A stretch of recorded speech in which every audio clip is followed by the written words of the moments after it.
Okay, morning after Game 7 Pacers finals loss thoughts. That was heartbreaking to watch. Not even so much for me from the Pacers with this crazy run and this crazy chance to do a once-in-a-lifetime thing for them because they've never done it. But man, for Tyrese Haliburton, I've watched a lot of pretty brutal sports injuries.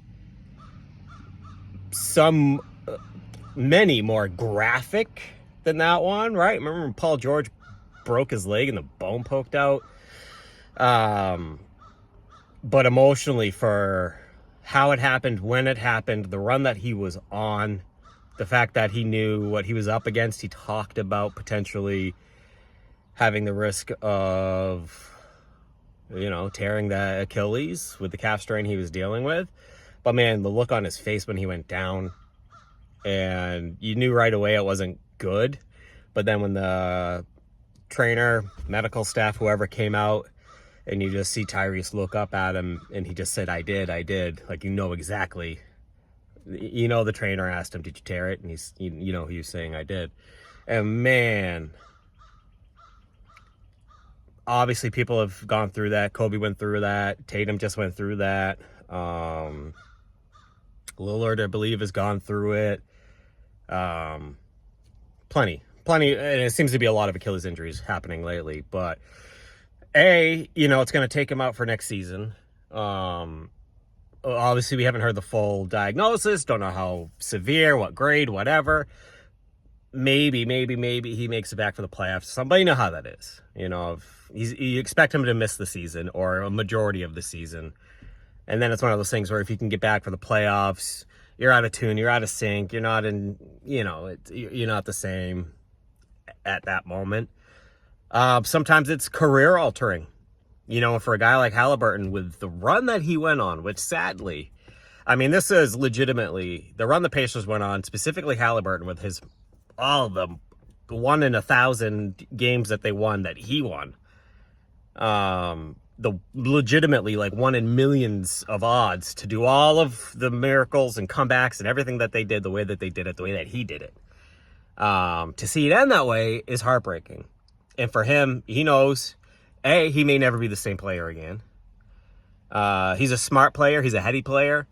So if he doesn't have the explosiveness, he's still a facilitator. I foresee that he'll still have something ahead of him, but he may not be the same again, and he may never get to the finals again. For the Pacers, me being a fan, since 1994 anyway, I say my whole life, that's when I fell in love with the Pacers, was Reggie Miller in 94. If there's one thing, there's a lot of things, my life has had so many twists and turns and changes and pivots and scenery changes and career changes and everything else. People may know me for a lot of different things, but one thing that people that know me have always known me as, right, is a Pacers fan.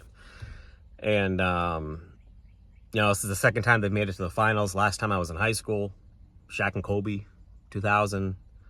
First time they've ever been in a Game 7 in the finals. And this is such a unique team and such a unique talent. Not to take anything away from them, but they're a talented team. But there's a lot of question marks, and I can't promise that they'd be back here again next year. It's not like, I don't know that it's like, the Pacers team is going to be dynasty and always going to be back. I don't know. They pulled off a lot of miracles this year. But man, what a heartbreak. Proud to watch it happen. I knew going into the game that, if they lost Game 7, I wasn't going to be I've gotten a lot better as a sports fan, and I can appreciate the moment. It's mostly just heartbreak for Haliburton right now. That's just awful. And it's just awful, man. And it was wild for me. This playoffs run was fun for me because I live in Maine, right? One out of maybe 20 Pacers fans in Maine. All right. I used to have my license plate used to say Pacers, right? So I'm used to being this lone Pacers dude in Maine. And just hearing people in Maine, and then also just nationally, the sports coverage and everything, talking about the Pacers alone was cool because normally we get written off. We're not talked about.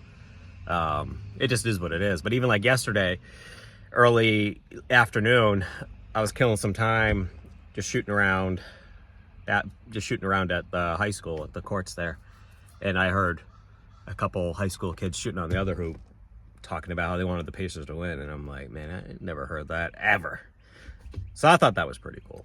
But yeah, heartbreaking, man, heartbreaking. And the thing with Haliburton too is, like, I knew he was ready for that moment, Game 7, when the game started, and there was a shot of him right before tip-off, and he was kind of standing on the end of the court by himself.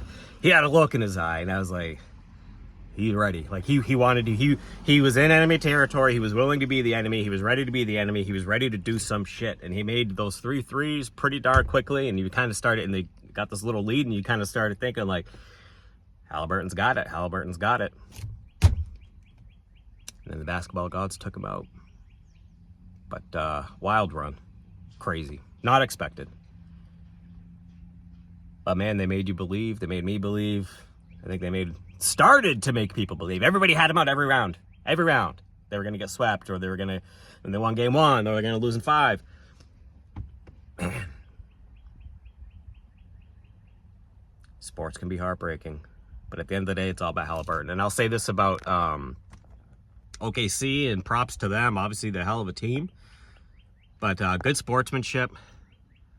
Not a team to lose to. I mean, obviously the game can get chippy. Not a game that I don't have any ill will towards them at all. Big props to SGA. I know people get on him for flopping and whatever. I mean, it's the way the dude plays. He plays aggressively. Gets to the line. He earns it. But seeing him go check on Haliburton instantly was pretty cool to see. Harkenstein. Sounds like Frankenstein. I think hopefully I pronounced his name right. Couple times this series, specifically with McConnell. Whether he fouled McConnell or McConnell fouled him, or they collided or whatever, when McConnell was doing crazy McConnell things. I saw him help McConnell get off the floor a couple times. It's just cool. Cool to see. So props to OKC. They're like the Pacers. They never won it. They haven't been in the league as long, but good for them to get their ring. And hey, man, win or lose, I'll always bleed blue and gold. I'll always be a crazy Pacers fan. We could go another 25 years without making it to the finals, maybe, and never make it again. Who knows? I'll still always love my Pacers. But that's that. Now it's time to get back to baseball. Go Yankees. What? Go Yankees.